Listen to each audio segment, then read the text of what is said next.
दोस्तों, आज हम सुनेंगे कि कर्म क्या है। एक बार गौतम बुद्ध से उनके एक शिष्य ने पूछा, गुरुजी, कृपया हमें बताएं कि कर्म क्या है।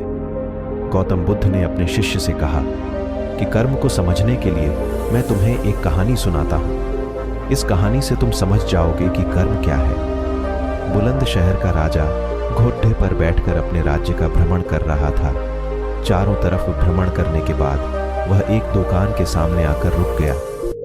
रुकने के बाद राजा ने अपने मंत्री से कहा कि मंत्री जी, मालूम नहीं क्यों, लेकिन लगता है कि इस दुकानदार के लिए कल ही फांसी की सजा सुना दूं, इसे मृत्युदंड दे दूं। मंत्री राजा से इसका कारण पूछ पाते इससे पहले राजा आगे बढ़ गए। मंत्री ने इस बात का कारण पता करने के लिए अगली सुबह भेष बदली और आम जनता का रूप लेकर दुकानदार के पास जा पहुंचा।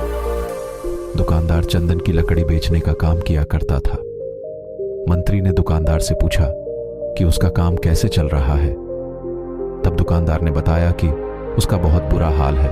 लोग उसके दुकान पर आते हैं, चंदन को सूंघकर उसकी प्रशंसा करते हैं, लेकिन खरीदता कोई नहीं। मैं सिर्फ इसी इंतजार में बैठा हूं कि कब हमारे राज्य के राजा की मृत्यु हो और उनके अंत्येष्टि में मुझसे बहुत सारे चंदन की लकड़ी खरीदी जाएगी और शायद वहां से मेरे व्यापार में बढ़ोतरी होनी शुरू हो जाए।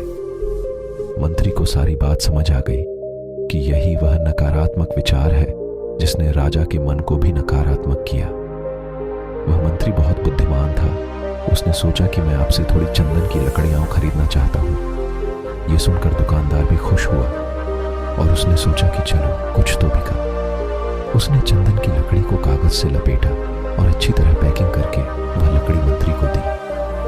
मंत्री अगली सुबह चंदन की लकड़ी लेकर राजा के दरबार में पहुंचे और राजा से कहा कि महाराज, वह जो दुकानदार है उसने आपके लिए तोहफे के रूप में चंदन की लकड़ी भेजी है। यह सुनते ही राजा बहुत खुश हुए और मन ही मन सोचने लगे कि मैं बेकार में उस दुकानदार के बारे में गलत बातें सोचा करता था। उसने चंदन की लकड़ी को हाथ में लिया। उसमें बहुत ही अच्छी सुगंध आ रही थी।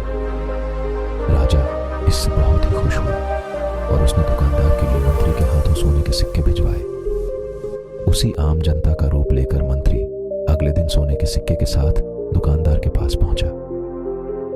दुकानदार बहुत खुश हुआ और उसने सोचा कि मैं राजा के लिए कितनी गलत बातें सोचा करता था। राजा तो बड़े ही दयालु हैं। ये कहानी जब खत्म हुई तब गौतम बुद्ध ने अपने शिष्यों से पूछा कि अब आप बताएं कि कर्म क्या है। शिष्यों ने उत्तर देते हुए कहा कि शब्द ही हमारे कर्म है। हम जो काम कर रहे हैं वही हमारे कर्म है।